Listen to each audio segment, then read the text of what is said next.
ध्येय टीवी के daily MCQ कार्यक्रम में आप सबका स्वागत है। शुरू करते हैं आज का पहला सवाल।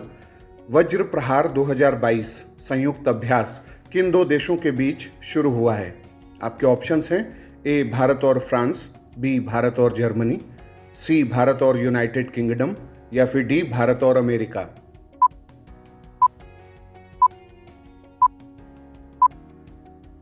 इसका उत्तर है डी। व्याख्या देखते हैं।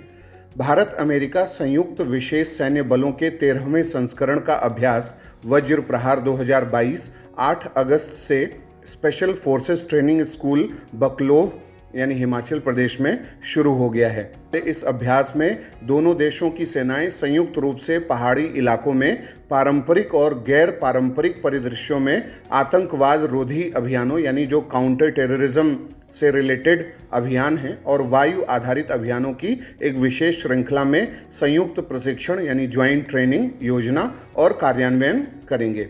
इस वार्षिक अभ्यास की मेजबानी भारत और अमेरिका बारी बारी से करते रहे हैं। इसका 12वां संस्करण अक्टूबर 2021 में joint base Lewis McChord Washington USA में हुआ था।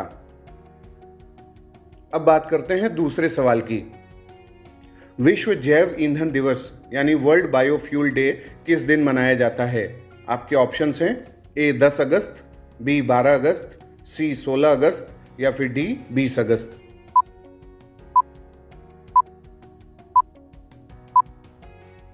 इसका उत्तर है ए। व्याख्या देखते हैं। विश्व जैव ईंधन दिवस 10 अगस्त को मनाया जाता है। इस बार प्रधानमंत्री नरेंद्र मोदी 10 अगस्त 2022 को वीडियो कॉन्फ्रेंसिंग के माध्यम से हरियाणा के पानीपत में दूसरी पीढ़ी के यानी सेकेंड जनरेशन इथेनॉल प्लांट को राष्ट्र को समर्पित करेंगे। इस संयंत्र में सालाना लगभग 3 करोड़ लीटर इथेनॉल का उत्पादन करने हेतु लगभग 2 लाख टन चावल के भूसे का उपयोग किया जाएगा। जैव ईंधन का यह उत्पादन अतिरिक्त आयात के अवसर सृजित करके किसानों को सशक्त करेगा। यह कदम सालाना लगभग 3 लाख टन कार्बन डाइऑक्साइड के बराबर के उत्सर्जन में कमी लाने में भी योगदान देगा, जिससे देश की सड़कों से सालाना लगभग 63,000 कारों के हटने के बराबर माना जा सकता है। अब बात करते हैं तीसरे सवाल की। Indo Israel centre of excellence for vegetable का शिलान्यास हाल ही में किस राज्य में हुआ है?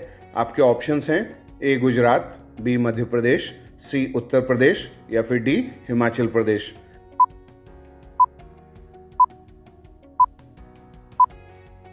इसका उत्तर है सी। व्याख्या देखते हैं। हाल ही में चंदौली यानी उत्तर प्रदेश में Indo Israel centre of excellence for vegetable का केंद्रीय कृषि और किसान कल्याण मंत्री नरेंद्र सिंह तोमर ने वर्चुअल शिलान्यास किया है। इसकी स्थापना जिले के विकास में अहम भूमिका निभाएगी। साथ ही आसपास के जिलों और बिहार बॉर्डर के जिलों में भी यह कृषि के क्षेत्र में क्रांतिकारी कदम साबित होगा।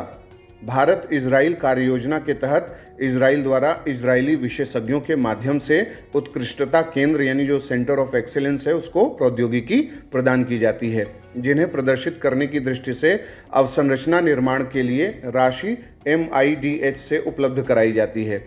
इजरायली प्रौद्योगिकियों के आधार पर राज्यों में उत्कृष्टता केंद्र स्थापित किए जा रहे हैं। ये उत्कृष्टता केंद्र बागवानी क्षेत्र में यानी हॉर्टिकल्चर में नवीनतम तकनीकों के लिए प्रदर्शन और प्रशिक्षण केंद्र के रूप में कार्य करते रहे हैं। ये संरक्षित खेती के लिए फलों और सब्जियों की पौध के लिए रोपण सामग्री के स्रोत के रूप में भी काम करते रहे हैं। अब बात करते हैं चौथे सवाल की। भारत सरकार ने किस वर्ष हर साल 7 अगस्त को राष्ट्रीय हथकरघा दिवस के रूप में मनाने का निर्णय किया था? आपके ऑप्शंस हैं ए 2013, बी 2015, सी 2016 या फिर डी 2018।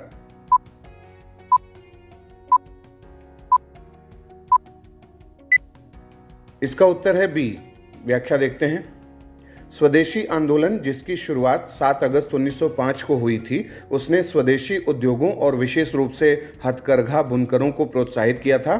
इसी से प्रेरणा लेते हुए साल 2015 में भारत सरकार ने हर साल 7 अगस्त को राष्ट्रीय हथकरघा दिवस यानी नेशनल हैंडलूम डे के रूप में मनाने का निर्णय किया था। वस्त्र मंत्रालय द्वारा संबंधित राज्य सरकारों के सहयोग से कोवलम, तिरुवनंतपुरम, केरल, मोहापारा गांव जिला, गोलाघाट, असम और कनिहारा, बडगाम, श्रीनगर में 3 हथकरघा शिल्प गांव स्थापित किए जा रहे हैं।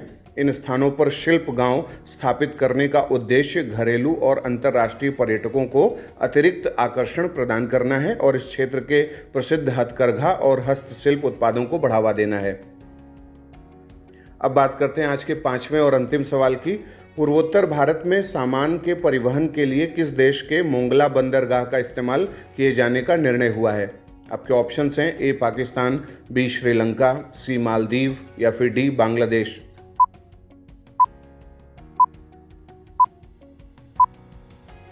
इसका उत्तर है डी। व्याख्या देखते हैं। बांग्लादेश के मोंगला बंदरगाह पर हाल ही में भारत का पहला मालवाहक जहाज पहुंचा है। यहां से सामान को सड़क मार्ग से भारत के पूर्वोत्तर क्षेत्र में पहुंचाया जाएगा। भारत ने 4 साल पहले बांग्लादेश के साथ रणनीतिक रूप से इस पर महत्वपूर्ण द्विपक्षीय समझौता किया था और इसके तहत पूर्वोत्तर भारत में सामान के परिवहन के लिए बांग्लादेश के मोंगला और चटगांव बंदरगाह का इस्तेमाल किया जाएगा। तो ये था आज का हमारा डेली एमसीक्यू कार्यक्रम। आपके 5 में से कितने सवाल सही हुए, कितने गलत, आप हमें कमेंट बॉक्स में बताएं। अगले कार्यक्रम के साथ जल्दी हाजिर होंगे। इजाज़त दीजिए। नमस्कार।